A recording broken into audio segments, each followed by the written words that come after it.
Как изглежда идеалната петък вечер? Ще се навечерям вкъщи и ще си легна рано, за да стана рано. Аз не съм купонджия, така че нямам кой знае какви претенции. Идеалната петък вечер изглежда навън с приятели и да завърши в неделя сутринта. Идеалната петък вечер за мен изглежда в тази компания, която сме се събрали тук, да пием по 2-3 бири, да си кажем 2-3 смешки. На диванчето. Вкъщи пред телевизора. Децата спят. Дълбоко спят. Кое боли повече на сутринта? Главата от махмурука или снимковите доказателства? Снимковите доказателства от начина, по който сме се излагали. Снимковите доказателства със сигурност. Мене лично главата. Мене главата, да. Защото вече са много възрастни снимки и почти не си правя.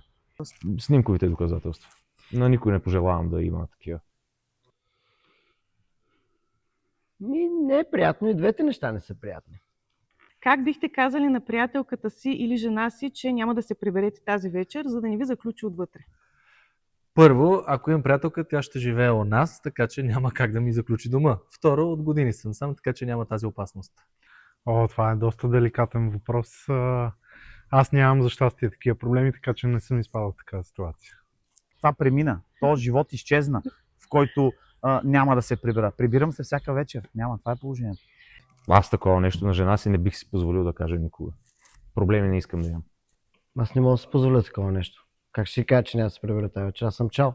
Специални поздрави, благодарим, че ни каните тук, че сте прекрасна публика и за нас винаги огромно удоволствие да играем пред вас. Габрово е мой втори дом. Аз тук се чувствам много добре, защото моята дуетна половинка е от Габрово. С него заедно станахме последни световни шампиони миналата година в Япония. Макс Моравски от Габрово. Той е много добър мой приятел. Така че в Габрово аз винаги се чувствам много добре. В Габрово много обичам да играя в тази зала тук. Това е една от най-красивите театрални сцени, на които аз съм играл лично. Така че Габрово, да сте живи и здрави, вие сте супер. Не пропускайте да си купите билети, защото местата свършват много бързо.